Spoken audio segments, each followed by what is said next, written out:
Welcome to Health, Hygiene and Wellness. My name is Barasa Saenyi Nicholas, and this is yet another episode where we give you informed information about our health, our hygiene and also wellness. Today in the show, I'm having Dr. Silas. It's becoming kind of unusual, a usual thing that I host him, where we discuss an array of topics, diseases, and how we can live well in our society, health-wise.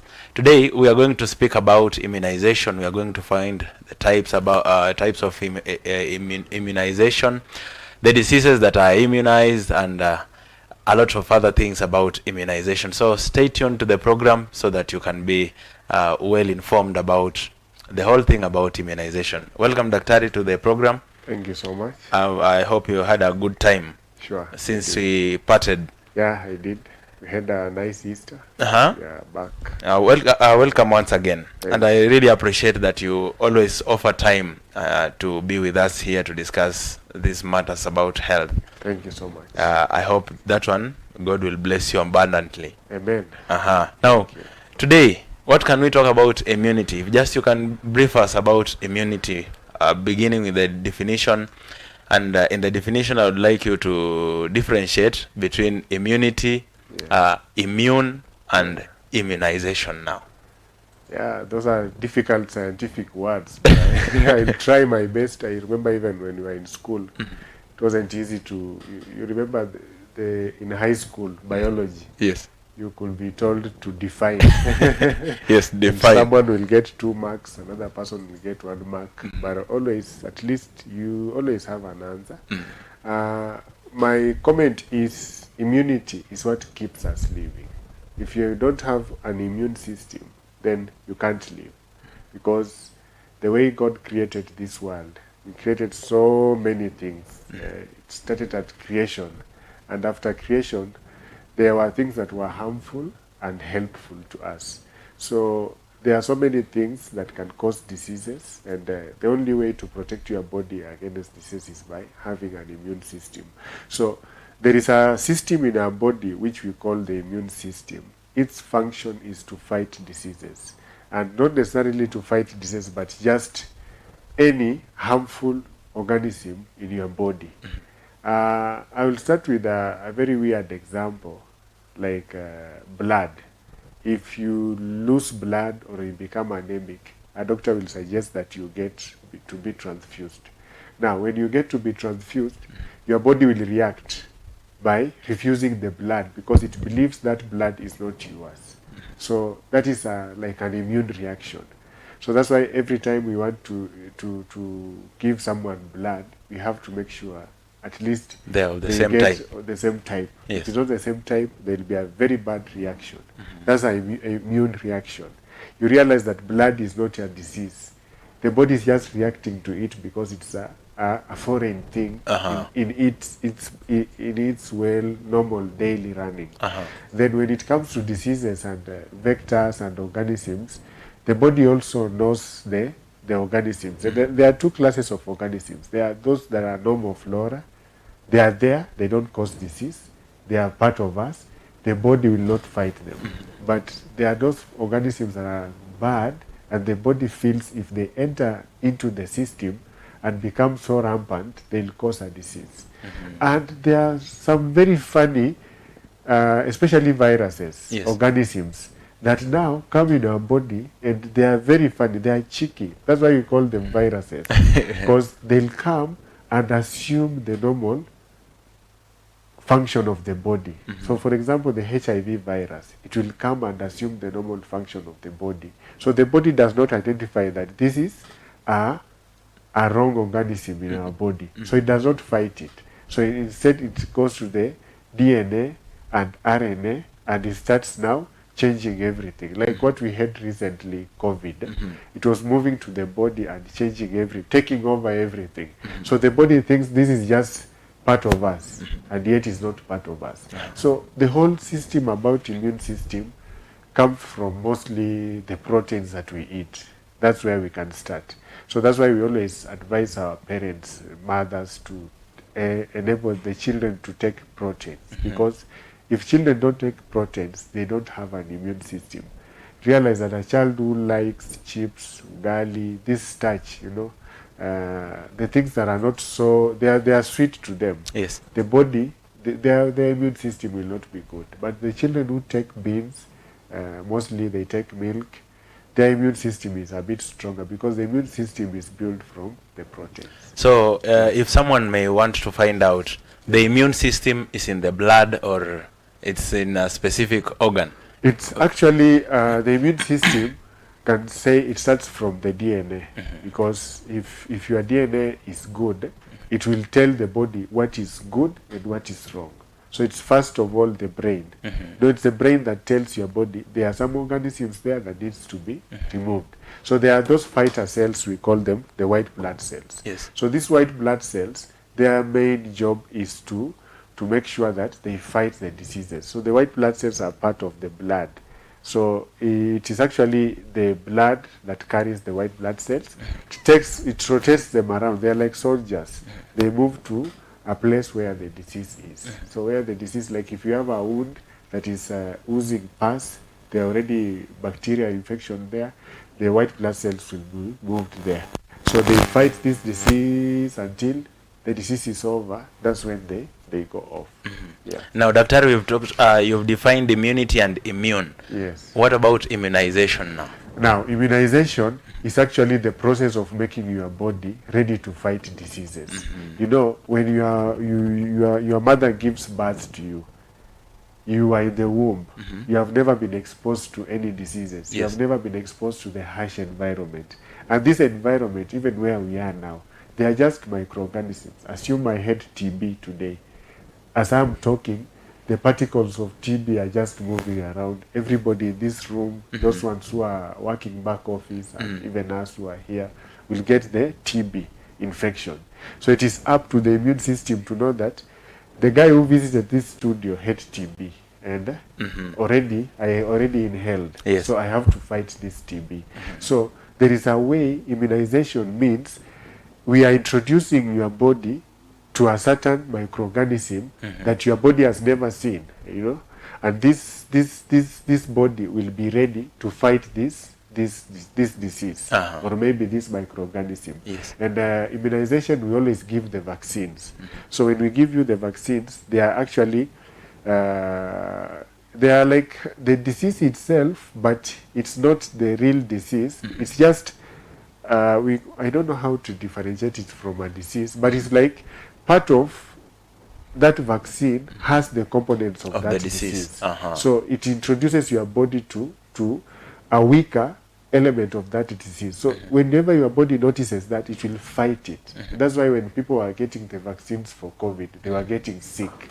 They thought it is now COVID. No, it was just the body reacting to that vaccine and keeping the white blood cells in check, that another time something like this might come, and whenever it comes, you should fight this way.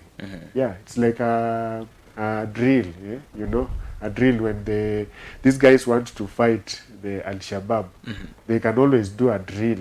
The GSU officers, or Yes. maybe the army, to see how these guys can be prepared. So vaccines are like drills. They prepare your body to fight diseases. So that is now the definition of immunization. Now, it means the difference between immunization and vaccine is that immunization is the process, and yes, vaccines. Vaccination is just an injection. You can be vaccinated and you are not immunized. You realize. Because maybe the process of vaccination, you are given a vaccine that was not good for you, was not appropriate, it was not safe. Yes. But every time somebody is vaccinated, the next thing is they are immunized. So immunization means if a disease comes to you of that nature, like if it's TB, you will not get the TB. Yeah. Now, what are the types of immunization maybe that as a human being you should go through? As I said, at birth, your body has never been exposed to any diseases. And there are those diseases that are rampant. If you remember when COVID came, I will be using the example of COVID. When COVID came, they were telling us stories that, in 18 or was it 19? I remember there was also another outbreak where people were told to, I think in Spain, where people were told to put on masks. It was an outbreak of a certain influenza. So today, if you go in the vaccine schedule, there is influenza vaccine. Why? Because of that outbreak. So whenever somebody is vaccinated, now it will keep protecting you against that disease forever.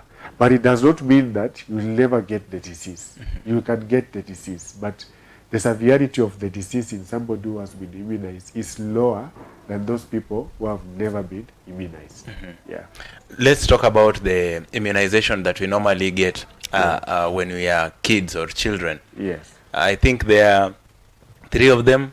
Yeah, there are around 5. There is hepatitis. There is I'm forgetting. There's polio. You remember there was a time when polio was a big problem in this country. Yes. But I think right now they are almost eradicating it. In fact, they always say if you get a child who has polio or maybe acute paralysis, flaccid paralysis, you need to report. You can even be rewarded because we want to eradicate polio completely and acute flaccid paralysis. There is also what we call pertussis, the mumps. You remember those days when children used to swell. So mumps virus is part of it. There is influenza, H influenza. There is a vaccine for TB. There's a vaccine for pneumonia. Recently, a vaccine for rotavirus was introduced. So children who have diarrhea, nowadays it's coming down because rotavirus used to cause a lot of diarrhea. There is also a vaccine for tetanus. Yes, because at birth, when a woman is pregnant, they have to go to the clinic. There are most women who never go to the clinics. You have to go to the clinic to prevent your child from getting tetanus. So this vaccine for tetanus will protect you and your child. And again, there is also a vaccine for, I've mentioned hepatitis. Yes. Yeah. Now, Daktari, does it run across every human being in the globe or in the world, or it's just for Kenya? This is just specific system for Kenya? Every country has their system. Like a good example is yellow fever. There are countries when you are traveling to other countries, they tell you need to get yellow fever vaccine. Yes. The other countries, they tell you need to get a typhoid vaccine because it depends. You know, each as I said, it depends on your DNA and everything. So each country has their own vaccination schedules. So there are countries that are even giving vaccines for other diseases. These viral diseases, depending on also what people feed on. Like the feeding behaviors of China is not the same as the feeding behavior of Kenya. Remember the origin of COVID was from some organisms that other people from other countries never eat. You realize? Yes. So that's why they will be given vaccines depending on their habits. But there are those common vaccines that are universal, which the World Health Organization has put in place so that they can be eradicated mostly. So like the rotavirus, the H influenza, they are just BCG vaccines for TB. They are actually common in the whole world. Yeah. Now, a question about children and adults. Yes. Why do we target children a lot when immunizing and not even adults? Exactly. Or what are the immunization or vaccines that an adult should get?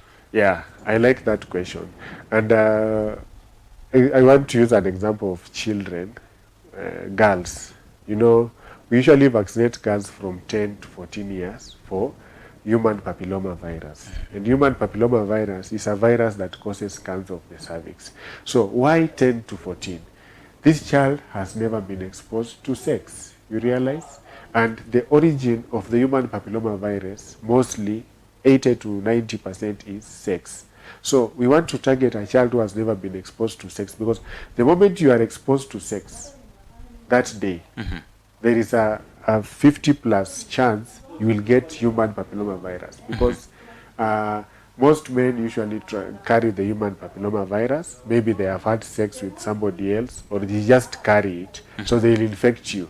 So if you already have been infected, that vaccine will not be very effective to you unless they really confirm that you have never been infected through HPV, because not every occasion that you have sex you will have human papilloma virus. So we want to target this child who has never had sex. That is 10 to 14 years. And that's why we encourage most people to bring their children at 10 to 14 years to have the vaccine, so that by the time they have the sex debut at maybe 18 or 20 or 25 years, that time already the body knows that there is something that exists which is called human papilloma virus.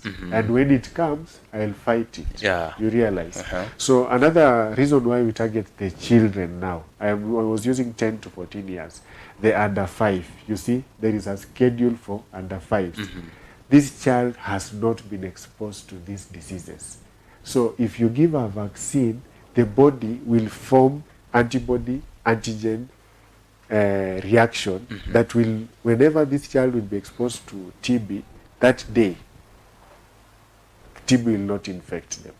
Yeah. All right. Yeah. Now, that question will take us to a short break. We'll be back in a short while. Don't go too far. We'll be back with many other questions about immunization. I would like us to talk in the second half. You tell me the diseases that we normally target while immunizing, and we'll also talk about the corona vaccine in a short while. But for now, let's take a short break.